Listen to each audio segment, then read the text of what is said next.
Freedom. Allô, bonjour. Oui, bonjour. Oui. Je m'appelle Alex.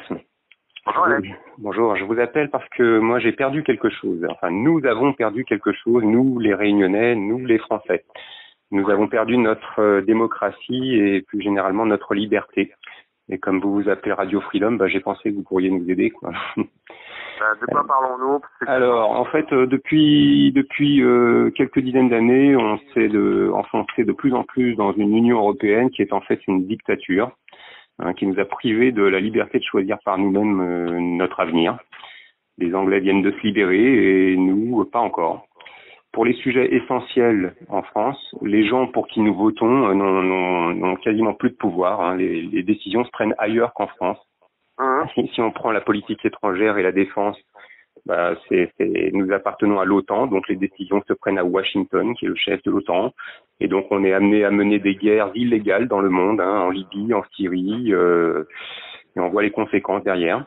Donc vous, en fait, si je comprends bien, vous dites que ce serait bien un Frexit, donc une sortie de la France de l'Europe.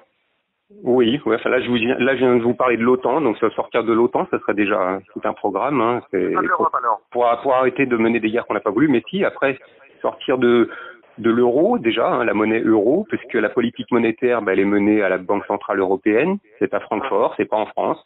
On ne peut pas décider de dévaluer un petit peu notre monnaie pour rendre notre économie un peu plus compétitive, par exemple. Donc c'est fort dommage. Ça nous coûte énormément d'emplois. Et puis pour revenir sur ce que vous dites, c'est bien effectivement pour la politique intérieure, là, étant donné que à peu près 75% de nos lois viennent de l'Union européenne, c'est la Commission européenne qui les fixe. Eh bien, il n'y a pas d'autre solution que de sortir de l'Union européenne. Par exemple, on entend beaucoup parler. Oui. Allez-y. Non, je disais, par exemple, on entend beaucoup parler ces derniers temps de la loi El Khomri. Est-ce que les gens ont bien conscience que la loi El Khomri, ça n'est que la transposition française d'une directive européenne établie à Bruxelles?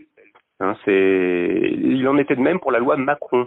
Quand on voit des syndicats qui manifestent contre les gouvernements successifs, c'est dommage. Il faut manifester à Bruxelles contre cette Union européenne. Et les gens ont finalement l'impression que les politiques de gauche ou de droite, ça change plus grand-chose aujourd'hui. Et c'est normal, puisque les lois viennent d'ailleurs. Les gouvernements se succèdent, ils alternent, c'est une alternance de façade, mais en réalité, ils appliquent les directives européennes. Ce que je vous dis, c'est du concret. Les directives européennes sont écrites dans ce qu'on appelle les GOPE, G-O-P-E, Grandes Orientations de Politique Économique, qui sont produites tous les 6 mois. Et le Premier ministre fait un rapport régulier pour rendre compte de comment ont été appliquées telle et telle directive dans notre pays. Et si on ne les applique pas, il y a des sanctions. Ouais, alors pour échanger juste avec vous, depuis l'annonce des résultats du référendum, comment vous voyez les Anglais là en ce moment? Les Anglais, alors, la plupart des médias français déforment énormément ce qui se passe en Angleterre, par exemple. On a beaucoup dit dans différents médias que c'est honteux, les jeunes ont voté massivement pour le maintien dans l'Union européenne et les vieux sont allés voter pour le Brexit en sacrifiant l'avenir des jeunes. Je résume les propos qu'on entend partout. En réalité, il y a des sondages très précis qui sont sortis sur le vote anglais et on voit que les jeunes, ce qui a dominé, c'est l'abstention. 64% des jeunes se sont abstenus. Et après, parmi les votes... 60% de la population a voté quand même, Oui, mais parmi les jeunes, parmi les 18-24 ans, il y en a 64% qui se sont abstenus. Donc qu'on n'aille pas dire que les jeunes ont voté massivement pour le maintien, les jeunes se sont massivement abstenus. Par contre, plus on avance dans les tranches d'âge, plus les personnes sont allées voter, et plus elles ont voté pour le Brexit. Et moi, je peux vous dire, je suis pas encore très vieux, mais je pense que les personnes âgées, quand on voit que les 65 ans et plus se sont déplacés à 84% et ont voté à 65% pour le Brexit, c'est pas pour leur avenir à eux qu'ils l'ont fait, c'est pour l'avenir de leurs enfants et de leurs petits-enfants.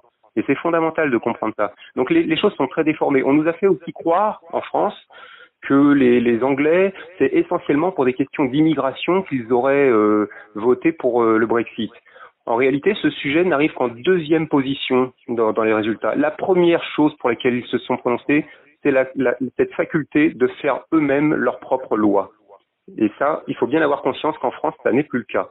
Hein. Alors aujourd'hui, vous avez des politiques de tous bords, là, de gauche, de droite, d'extrême gauche, d'extrême droite, des écolos, qui disent tous à peu près la même chose. Ils s'engouffrent dans la brèche après le Brexit. Ils disent il faut changer l'Europe et on va renégocier les traités européens, on va faire un référendum et puis après on ira négocier force à l'appui de ce référendum. En fait, c'est du vent tout ça. C'est vraiment se moquer du monde. Et soit ce sont des incompétents, soit ce sont des menteurs les gens qui font ça. Parce que les traités européens, on ne peut pas les modifier. Il y a un article des traités qui est l'article numéro 48 qui dit que les traités européens ne se modifient qu'à l'unanimité des États membres. Il y a 28 États qui n'ont pas du tout les mêmes intérêts, donc on ne bougera pas une virgule. Hein. Les intérêts de la France et du Luxembourg, par exemple, sont presque diamétralement opposés. Hein. Ceux de la Grèce et de l'Allemagne aussi. Voilà. On ne pourra jamais aller, par exemple, vers des États-Unis d'Europe, parce qu'il y a des petits États qui ne le voudront jamais, sinon ils seront noyés dans des États-Unis d'Europe. Alors qu'actuellement, ils ont une voix sur 28, même les petits États. Donc, l'Europe, on ne la changera pas. La seule façon, c'est de la quitter. Et on a découvert avec le Brexit qu'il y a un article, l'article 50, qui permet de sortir sereinement. Et ça, il y a un seul parti politique majeur en France, le 5e parti de France, c'est l'UPR, qui le propose. On y arrive. Pour l'UPR, on en a déjà parlé, mais toutes les informations, 13h02.